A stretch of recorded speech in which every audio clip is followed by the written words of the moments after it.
नमस्कार, अलका रेसिपीमध्ये तुमचं स्वागत आहे। आज आपल्याला बनवायचं आहे सोयाबीन। मी 2 पाकिट सोयाबीन घेतले, 2 बटाटे, 1 टमाटा घेतले। काळा मसाला त्या दिवशी आपण बनवला होता तसाच बनवायचा आहे आणि टमाटा वाटून घ्यायचा आहे। चढवले तर आपल्याला तेल टाकायचं आहे।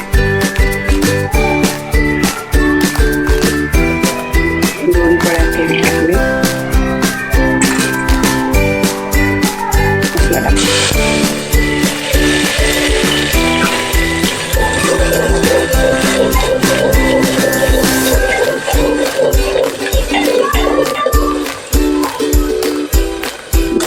लाल मिरची पावडर, हळद, अर्धा चमचा हळद, 2 चमचे धना पावडर, लाल मिरची पावडर।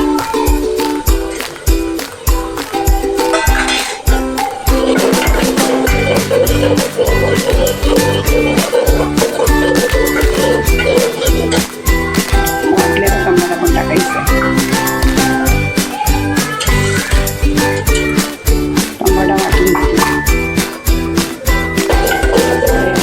फ्राय करायचा।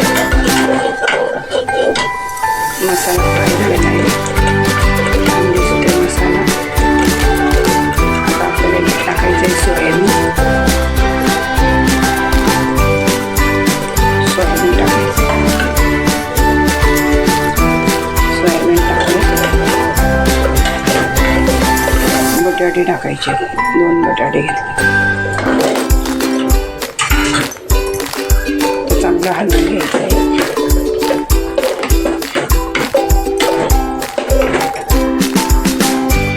आता मस्त फ्राय झालेला आहे सोयाबीन, बटाटा। आता आपल्याला थोडा गरम मसाला टाकायचा आहे, पुरतं मीठ टाकायचं आहे।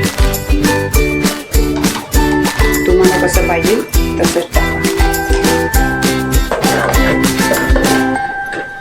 आता आपल्याला झाकण लावून 2 ते 3 शिट्ट्या घ्यायच्या, जास्त नाही घ्यायच्या। 2 ते 3 शिट्ट्यांमध्ये शिजून जाते। रेसिपी तयार झालेली आहे।